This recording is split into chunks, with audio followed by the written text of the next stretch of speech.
In this video, we are going to be talking about Avogadro's law. So, Avogadro's law was given by the Italian scientist Amedeo Avogadro in the year 1811.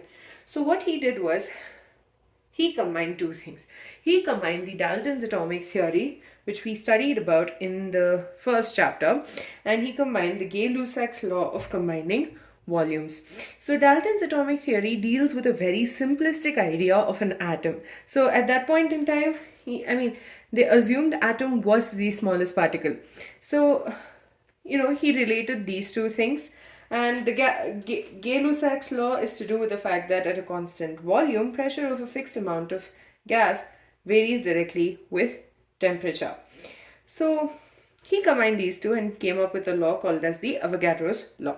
So in this law, equal volumes of all gases under the same conditions of temperature and pressure contains equal number of molecules. So the constants over here are pressure and temperature, and at an basically equal volumes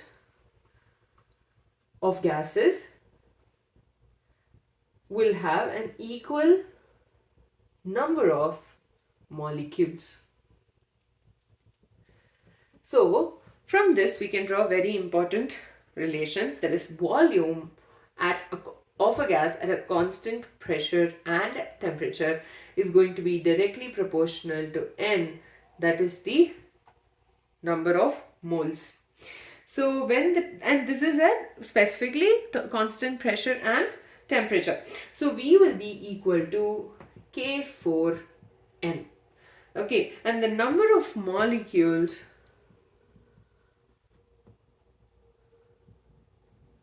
in 1 mole of a gas is going to be 6.022 into 10 to the power 23.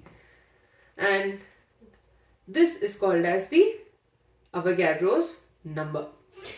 Now, so 1 mole of gas at a standard temperature and pressure will have the same volume, and this volume is called as the molar volume. Okay, so 1 mole of a gas at standard temperature and pressure will have a specific amount of volume, and that is called as the molar volume. And this will have the same volume because of this relation. And so at standard temperature and pressure basically means you have a particular condition of temperature and pressure. And temperature is going to be equal to or approximately equal to the freezing point of water, that is 0 degrees Celsius or 273.15 Kelvin, and pressure is going to be approximately the atmospheric pressure at the sea level, that is 1 bar or 10 to the power 5 pascals. So this together is referred to as standard temperature and pressure, or STP. So in many questions you will have the words STP beside when we talk about the volume at standard temperature and pressure, which means the volume is going to be at the particular temperature and this particular pressure. So at STP, the molar volume of an ideal gas or a combination of ideal gases is going to be 22.71098 liters per mole. So this is the volume of an ideal gas at standard temperatures and pressures. We'll talk about what an ideal gas is in the next video in detail.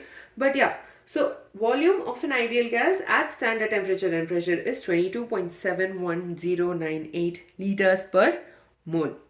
Now we can actually find out the relation between density because of this.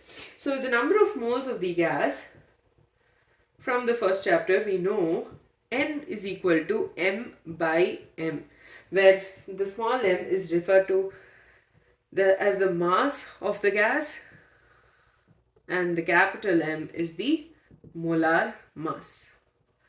So we are going to just substitute this in this equation. So V will be equal to K4 N by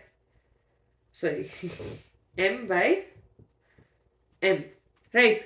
And now this can be further simplified or rearranged to capital M will be equal to K4 M by V, and mass by volume is equal to density. So molar mass equals to K4D, which implies the molar mass is directly proportional to density. So with that, we're done with the Avogadro's law. Quite simple. We don't have graphs and such like we do for the previous ones. Okay.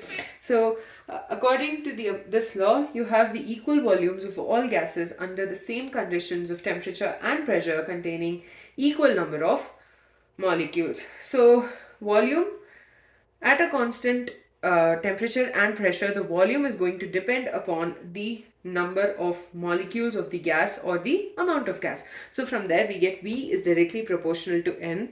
V equals to K4N. So the number of molecules in 1 mole of gas is 6.022 into 10 to the power 23 molecules, which is the Avogadro's number.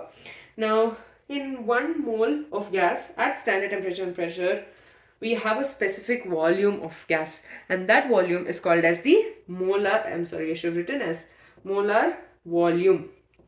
And so the standard temperature is 0 degrees Celsius or 273.15 Kelvin, and pressure is 1 bar or 10 to the power 5 pascals.